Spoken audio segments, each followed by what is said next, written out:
ในวันที่ 8 มีนาคม 2026 ปีนี้ครบรอบ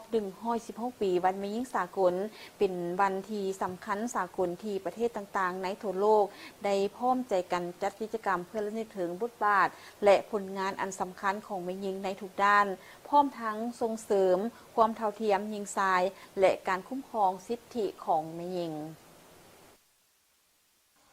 ระยะ116 ปีผ่านมาการเคลื่อนไหวเพื่อสิทธิแม่หญิงได้สร้างการเปลี่ยนแปลงอย่างหลวงหลายโดยเฉพาะด้านการศึกษาการเฮ็ดเวียกการเมืองและการมีส่วนร่วมในสังคม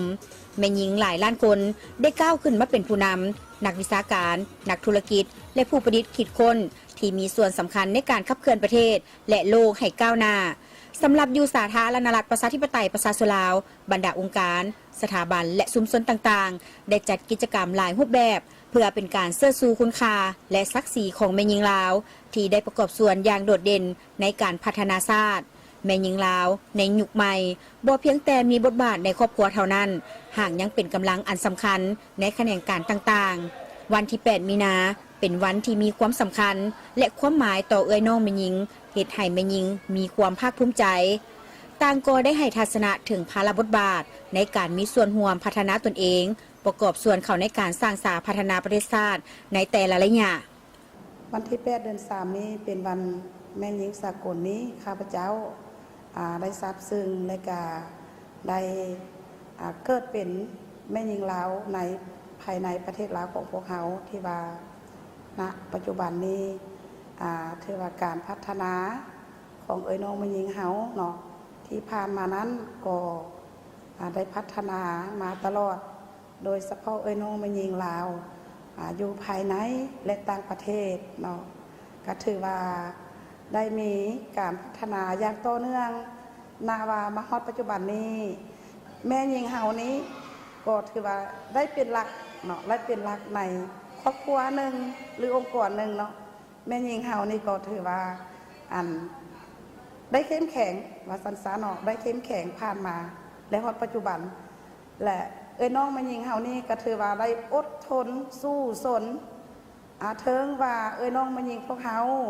สิมีปัญหาอย่างท้าทายให้ชีวิตเอ้ยน้องแม่หญิงของพวกเฮาก็บ่ได้ท้อถอยพวกเฮาก็บ่ได้ถือว่ามีการถอยหลังเนาะมีแต่สู้สนตามแนวทางนโยบายของพรรคการคุ้มครองของรัฐเนาะเอ้ยน้องแม่หญิงลาวของนี้ก็ถือว่าได้มีการประพฤติกรรมโดยเด็ดเดี่ยวเหนียวแน่นและพัฒนาองค์กร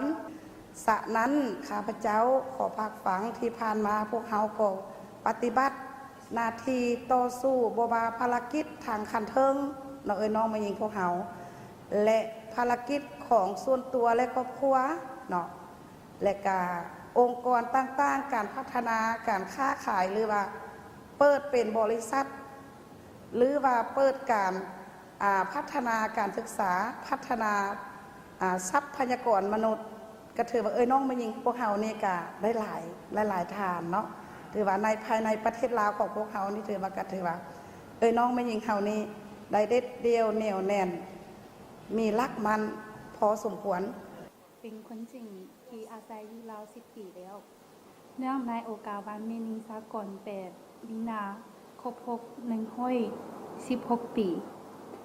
ในทัศนะของข้าพเจ้าเมื่อเว้าถึงแม่หญิงพวกเขา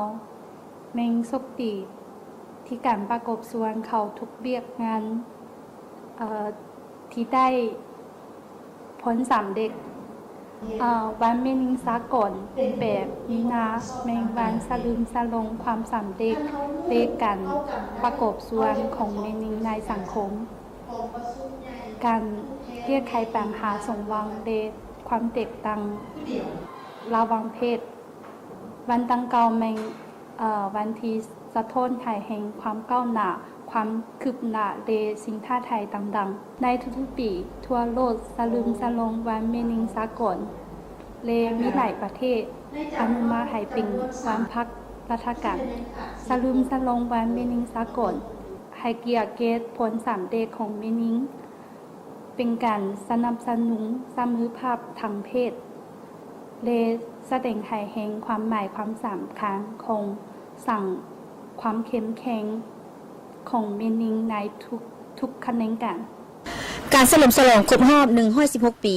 วันแม่หญิงสากลบ่แม่นเพียงแต่เป็นการฉลองหากเป็นการย้ำเตือนให้ทุกภาคส่วนสืบต่อส่งเสริมความเท่าเทียมร่วมกันสร้างสังคมที่ยุติธรรมมีความเสมอภาคและยืนยง